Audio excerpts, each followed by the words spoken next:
the very latest details in Big 12 expansion. And boy, do we have breaking news for you this morning.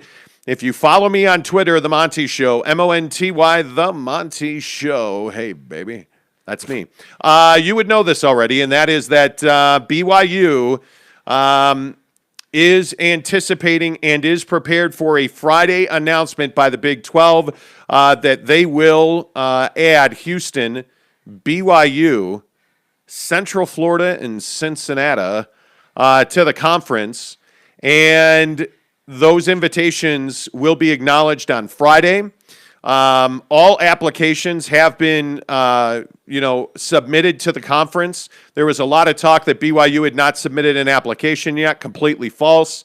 I am told that BYU has had an application in for some time, and that this conversation with BYU and the Big 12 has actually been going on for several months. About 3 weeks before the Texas-Oklahoma situation became public that those two were fleeing to the SEC, BYU and the Big 12 had been in conversations. This has been a foregone conclusion that BYU would join the Big 12 for months now. The other major part of this is we now know what we believe, or what BYU believes, are the divisions in the Big 12, and BYU will play in what we are surmising is the Big 12 West. It makes no sense to call it the North and the South because, well, that's not how your teams are split. You are the East and the West. BYU would be in a division with Baylor, TCU, Texas Christian, BYU, Baylor, TCU, Texas Tech, Houston, and likely Iowa State. That division of the new Big 12, Jake, that would be incredible. I think that's arguably, outside of the SEC, the best division in any conference of any P5 conference outside of the SEC.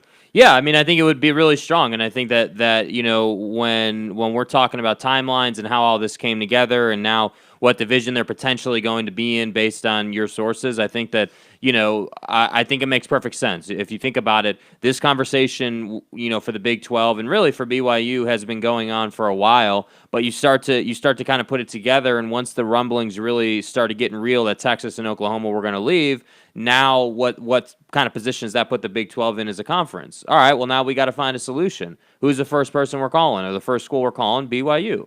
So it makes perfect sense timeline-wise, and I think, that division, if that's what it ends up penciling out I think that's really exciting. I think if you're BYU, that's you couldn't really ask for much better in this setup, and I think that, one thing from BYU's side of the table here is that, in independence, they're able to schedule, a really difficult schedule. They're able to, get into the SEC. They're able to get into the Pac-12. They're able to do these things. And so this whole time, sort of like an overreaching kind of point here is that you don't want to take too much of a hit on the schedule. You want to make sure you keep a good strength of schedule. And so I think that, is Texas Christian the same opponent as LSU? No, probably not. Most definitely not. But at the same time, it's still a good division inside of a P5 conference, and all you have to do is go and win that conference to get an auto bid into the college football playoffs. So to me, you're already in a much better position. The other thing that really comes to mind about this is that BYU has had influence on this process from the beginning, and as much as we were mocked and told that we're hey, drinking the blue Kool-Aid. We've been telling you for a long time now that BYU has relationships in place. Tom Holmoe has been working behind the scenes, not just on building an independent program, but bringing BYU to the best place for BYU athletics to excel. And I think there's no question that, again, I will say the same thing I feel like I've said for a week straight. Tom Holmoe does not get enough credit for being an operator behind the scenes and for having relationships. And if it's not the fact that he's on the NCAA Tournament Selection Committee, that he is involved in the college football playoff, that he is networking and building these relationships, if that didn't prove it to you, now that you know, and now that we know that BYU and the Big 12 have been talking about this for an extended period of time, I think there's no doubt that Tom Homo is an elite operator behind the scenes and somebody that has built relationships. There's no question about that. And if you look at how these divisions work out, ask yourself what a potential Big 12 East would look like. Kansas, K-State, West Virginia, Cincinnati, Central Florida, and likely Oklahoma State, excuse me. And Oklahoma State, the other thing that's come out of these conversations is Oklahoma State carries a lot of water in the Big 12. And we've always known that Oklahoma State has a lot of donor money, that they are well-heeled when it comes to boosters, and they have a lot of influence. And I think they are, trying to figure out where they best slot. I think they know that already. I think it's very clear that the Big 12 knows what these divisions will look like. And I think it makes a heck of a lot more sense to have Iowa State in the East and Oklahoma State in the West. Flip that. Oklahoma State in the East and Iowa State in the West, as opposed to the other way around. I mean, it just makes more sense with a legacy brand in the conference like Oklahoma State. It makes a lot more sense to pair them with those other schools. But I don't think any way you slice it, this Big 12 is a real handful. And the question is this version of the Big 12, is it competitive enough in both basketball and football, to really continue growing and to continue expanding? Because I don't think there's any question that this grouping of teams makes a pretty formidable football and basketball, conference. Yeah, they're definitely going to be really competitive, and I think that the basketball side of this conversation is huge. I think that we're so often we're so enamored by football and everything that goes down in football, we forget that Oklahoma State has had their fair share of really good really good players. You have several of these programs that have done some nice things on the basketball side, and I think that if you're the Big 12.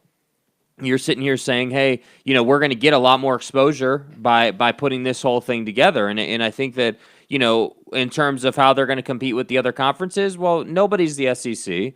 And I think that's saying, well, they're not going to be able to compete with the SEC. Well, that may be true, but at the end of the day, you still got to have someone represent you in the college football playoff. That's your goal. That's what you want. And I think that at the end of the day, again, if you're BYU, your sole focus and goal in this whole thing is are we in a better spot, going to a P5 conference with its current situation than we would be staying in Independence? I think, based on this setup and the information we got, I would have to say, yes, you are. Yes, you are. I think you're more competitive. I think you have I know for a fact you have a much clearer path to winning a national championship. Not that that's probably going to happen anytime soon, but at least now you have the path. Now it's a possibility. And then number 3, overall, this is going to help you continue to cultivate relationships in the program in terms of NIL deals, in terms of continuing the ESPN relationship. So I just think overall for BYU, this is nice. This is a good setup. This could have gone a lot worse. This could have, they could have had much lesser programs joining the conference. Because imagine what kind of position you'd be in if they were, if it turned out to be Liberty joining the Big 12. Like that's not Liberty. That's not going to be that's just not going to work out. With all due respect to Liberty, So that's why I say if you're BYU, you should feel good about yourself right now. You've got good business deals working. You're joining a P5 by all accounts, by all the information we have. Obviously, it's not official yet, but it looks like it's going to happen. And I think that the only question for me that remains is just timing. Does BYU, and again, this is unique to BYU because BYU isn't in a conference right now, obviously. So does BYU join tomorrow? Does BYU join in 3 years when everyone else joins? Like, what is the logistics? I think that's the biggest unknown here. And I think that's known already. In fact, I know that those details are worked out. We just haven't been able to access them at this point. But it doesn't make a whole lot of sense to have BYU join the Big 12 for 2022. So you can be the Big 13. Yeah, that just doesn't make a lot of sense to me. But stranger things have happened. I think the information that matters most this morning is that you're going to have BYU in a division with Baylor, TCU, Texas Tech, Houston, and Iowa State.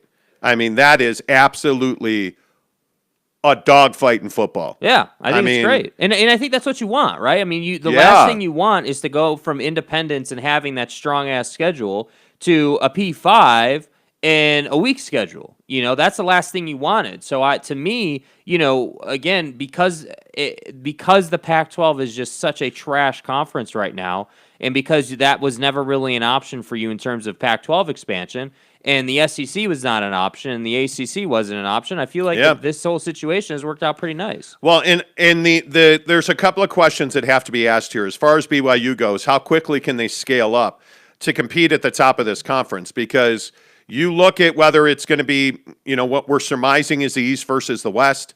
I mean, that the Eastern Division of the new Big 12 is absolutely crushing as well. And I think this is as strong of a rebound. If you're the Big 12, this is as strong as a rebound as you could have hoped for, losing brands like Texas and Oklahoma. But I think if you're BYU, the question that you have to have asked is, are we done here now? Are we going to be, 14 teams, 16 teams? Are we going to be a super conference at some point? Are there efforts behind the scenes to merge? That's a huge question. The second question you have to ask yourself is, well, how quickly can we recruit up and build talent and get into the transfer portal and get JUCO talent to compete at the top of this conference in football? And how quickly can Mark Pope build a basketball program that can compete with Kansas, that can compete with the major college basketball brands in this conference? Because don't sleep on Oklahoma State as a basketball program. And I think, again, when you look at Baylor, I don't think there's any question that Baylor's a major player in college basketball. They just won the whole thing. Hello. You're looking at real talent and real depth across this entire conference. Yeah, look no further than Jared Butler, right? I mean, look no further than what the Jazz have been able to bring in. So I think that BYU is probably going to get put through the ringer a little bit in basketball, but I think they'll build. I think as you play better competition, that betters your program. Sometimes that takes a little longer. Sometimes sometimes you can bounce back from that pretty quick. So I think on the basketball side, it's going to be a little tougher. But I think the most important thing here to me is not even what happens on the basketball court or the football field. It's about the business dealings and the relationships and how all of this kind of pans out in the day-to-day versus what you had in the day-to-day as an independent. That, to me, is really what is top-notch. Yeah, and I just think this has played out perfectly for BYU. I mean, there's not much more that you could have asked for or hoped for, and I think if you are a fan of BYU, I think you're absolutely delighted this morning because you have a situation where your path to a national championship now is very clear. And you're in a conference that if you win this conference championship and you're playing in the college football playoff, you've earned your way to that. This is not the mountain. This is not, an easy, clear path for Boise. This is absolutely positively a dogfight in the Big 12. And I think this is exactly what you want if you're BYU. They should be able to, I would guess, within 3 seasons, be able to scale up and really compete for a conference championship. I think you should be able to compete in every game you're going to play in right out of the gate. Kalani and his staff are too talented not to. But if you're a BYU fan, be excited about this. But just understand that there's going to be some kicks in the bag here. It is in the beginning of processes like this. And again, I think even for Oklahoma and Texas going to the SEC, you're going to have to climb the hill early. And then you're going to make or break. And I think we've seen that with Utah and Witt at joining the Pac-12. It took a long time for Kyle Whittingham to talent and scale up that program. And I think that hill will be much easier to climb than the Pac-12 was. But let's be honest about it. BYU's got some hurdles in front of them in football and basketball here. I mean, this is not going to be easy. Let's get some of your thoughts in here on Twitter. Impersonated Sally Jesse Raphael. Who the f*** is that guy? I don't know how to say your name, but it's fine. And now I just got a bunch of new tweets, so I lost your tweet. But basically, his question was, why are you guys such BYU homers? You never talk Utah. Okay, well, we talk a lot of Utah.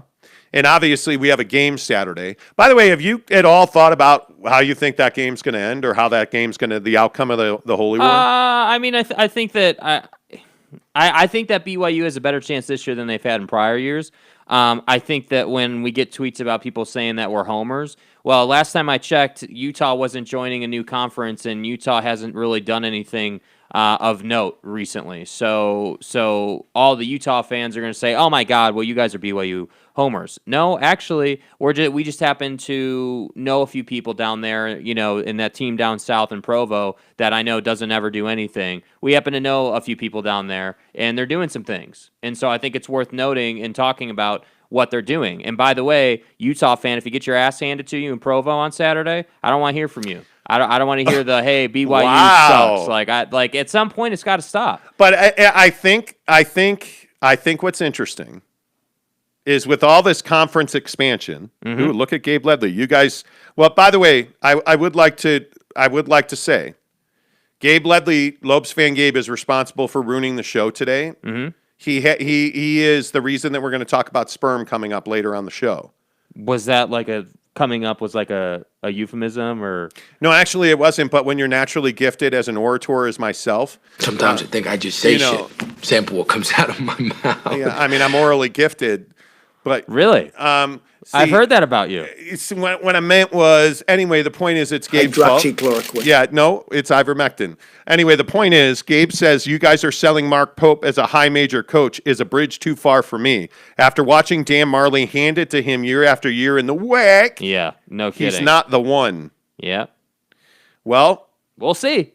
We'll find out. I think he is the one, Gabe. I actually think when you look at SUU versus BYU and the facilities and the ability to recruit, and I think we'll see. The proof will be in the pudding. My point just is I get burned out on Utah fan just hating on BYU for no reason. Like, I get burned out on that because at some point you have to admit that now BYU, assuming that this is announced on Friday, which seems like the plan, if this all gets announced on Friday and everything, now you cannot make the case that BYU is the little brother anymore. They're in a P5. It's team down south, please. They have a clear path to the national or to the college football playoff. Like, you're drinking the blue Kool-Aid. I get it.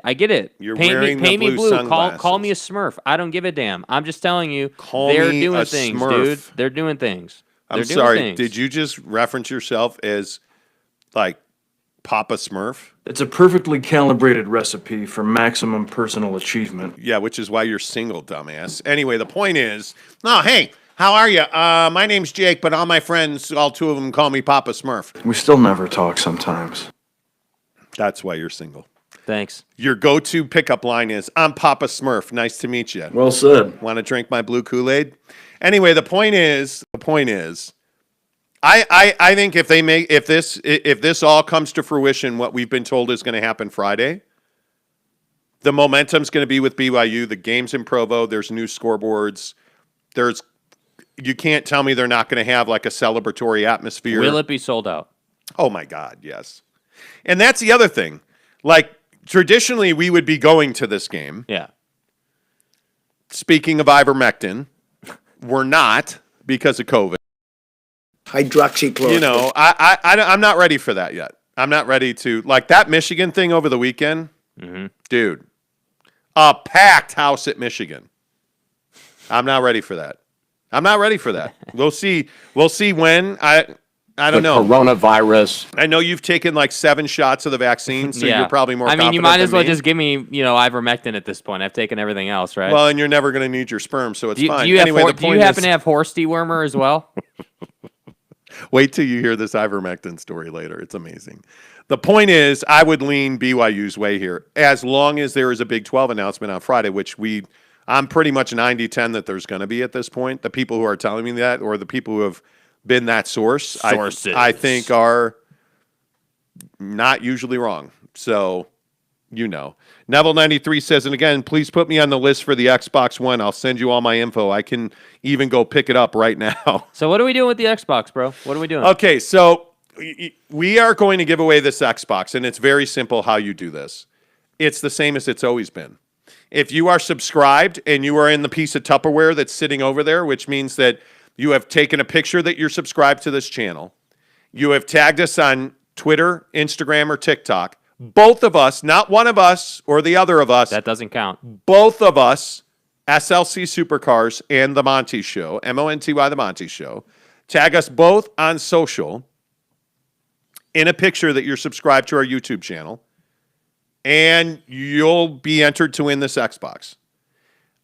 I want to give it away. Everybody is asking me for it. I'm amazed that a $1,000 Traeger Smoker is not getting the run that this Xbox is. Everybody wants this Xbox. Okay. I want it. Well, then you're going to have to subscribe to the channel. You're going to have to tag us in a photo that shows you're subscribed on Twitter, Instagram, or TikTok.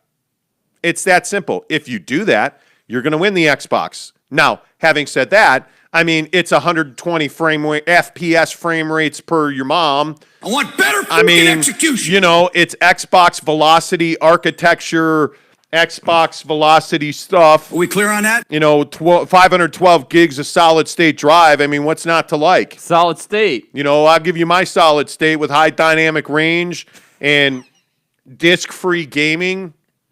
And it's very powerful. You know, by the way, I have this Xbox upstairs in the living room. It's amazing. Solid state. Yeah, I got a solid state for you, Luca's mom. Anyway, the point is, this Xbox. What the fuck Yeah. does one thing Any, have to do but with it's, the other? you know what? She's my plus one. Okay. It is what it is. I haven't asked my wife about that yet. Anyway, the point is, you want to win this Xbox? It's really easy. All you have to do is tag us on social with a picture that you're subscribed to our YouTube channel. You do that, you're entered to win the Xbox. Bada boom, bada bing. You don't, or you can't read, you probably shouldn't be playing Xbox anyways. You should do your homework instead.